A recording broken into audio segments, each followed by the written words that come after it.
We speak student. The Giver, The Defenders, and Blade Runner, a la Shmoop. After zooming through time with the time machine, barely living through 1984, surviving a brave new world, and having your DNA tinkered with in GATTACA, you probably have tons of dystopian tropes floating around in your brain. It's okay if you can't remember them all, as long as you remember that they're in there somewhere. It's not like anyone is erasing your memory, right? No, not that you'd remember if they had.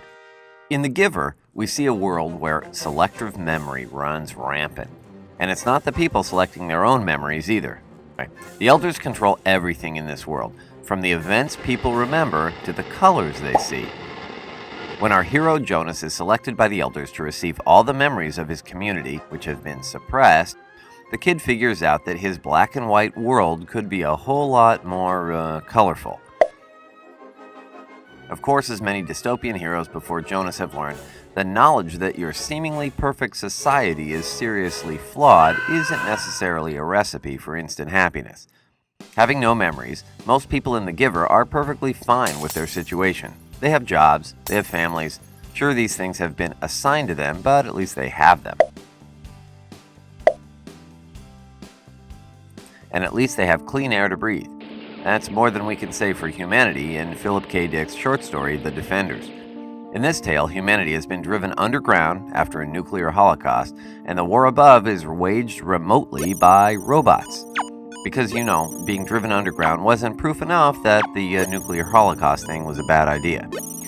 As is usual with anything by Philip K. Dick, however, nothing is what it seems in this story. When the humans notice that robotic defenders are coming back from the supposedly radioactive battlefield without being radioactive, the robots have some serious explaining to do. In the end, though, it's the humans who end up questioning themselves.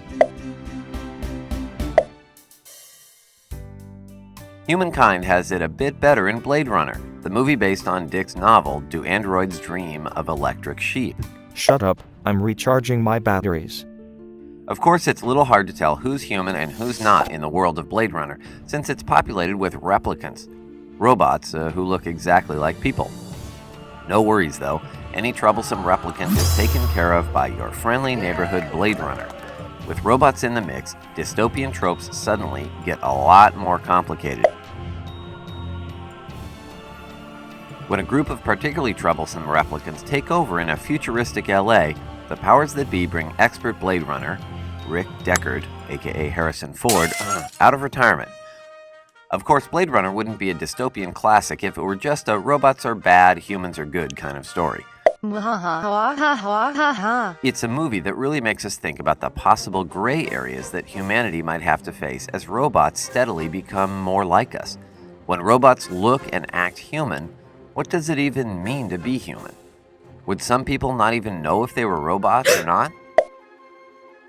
Would it even matter? You might long for the days when, even if you didn't get along with your coworker, well, at least you knew they were human. Just like you, right?